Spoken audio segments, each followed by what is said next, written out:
محترم مسلمانانو په مدرسو کې جلسې جوړیږي د دغه ډېر مقاصد دي ډېر اغراض دي چې د مدرسه کې جلسه د چیش لپاره جوړیږي یو غرض هغه دا ده چې کوم مسلمانانو له دې مدرسې سره تعاون کړی وي د مدرسې سره امدادونه کړي وي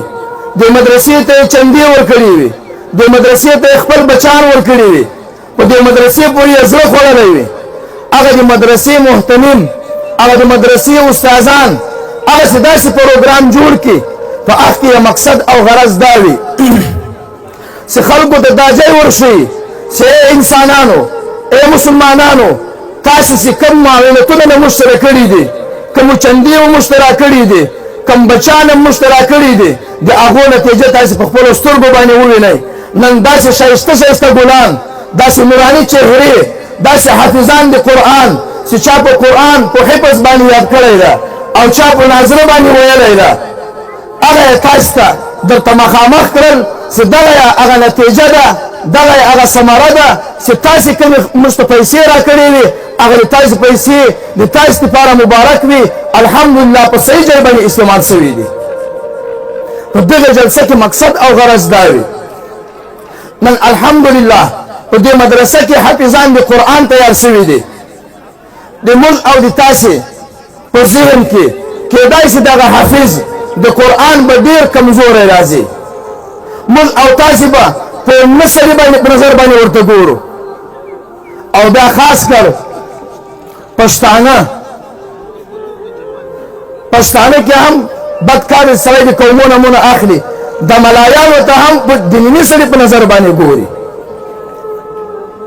چې دا یعنې نیم سړی ده الان کې عالم او حافظ د قرآن دغسې د الله په نسبت باندې څومره عزت او قدر لري هغه بیا علماو ته معلوم ده هغه بیا له تاسې سره د دې خبرې علم نشته که موږ او تاسې لږ سوچ وکوو زه یو مثال در کوم نن که په یوه سړي باندې په لسو کسانو د یوه کور باندې د پانسۍ اډر ختلی وي چې تاسې به نن پانسۍ کېږئ او یقیني 2 ورځې یا 3 ورځې یې مهلت ورکړی شي یقیني 3 ورځ بعد به تاسې له کوره د لس کسان چې کوم دی هغه به پانسۍ ته راځي هغه به موږ ختموو او بیا د دغه کور مالک ته یو سړی څوک ورته وښیي چې پلانۍ علاقه کې یو کس ته اخ د که چیرې تاسې ورسئ کېدای شي تاسې د دې کور 10 کسان له دغه پانسۍ څخه خلاص کړي زه تاسو ته وایم حقیقت راته ووایاست ما او تا به هغه کس ته د خپل کور ښځې څه کوې آیا د خپل قوم ښځې به لا په هغه کور ته مینواتې نه ورولو آیا ما او تا خو به هغه کور ته هغه سړي ته قرآن عظیم شان کور ته نه ورولو آیا ما او تا به هغه کور ته جرګې نه ورولو آیا ما او تا به په مینواتې باندې هغه کور ته نه ورځو خامخا به ما او تا ورځو نن دغه حافظان چې تاسو ته ناست دي دا د ما په خوله باندې نه دا د جناب نبي کریم صلی الله علیه وسلم د هغه د خولې مبارکې کول ده یو حافظ مبارک یو حافظ د قرآن چې قرآن عظیم شان یاد کو د کور هغه 10 مجرمان چې د جهنم فیصله ورباندې شوي وي چې تاسو به جهنمیان یاست او د جهنم په دفتر کې لیکل شوي وي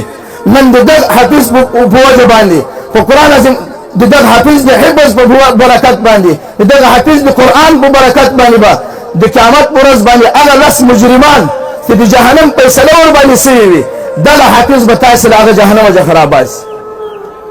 هغه لوی پانسۍ هغه لوی اډر هغه سخت عذاب چې د الله ده چې د جهنم عذاب ده دغه حافظ دا په ورځ د قیامت باندې د خپل پلار او د خپلې مور او د خپلو اقرباو په هغو باندې پسې به ګرځي او د جهنم څخه به راباسي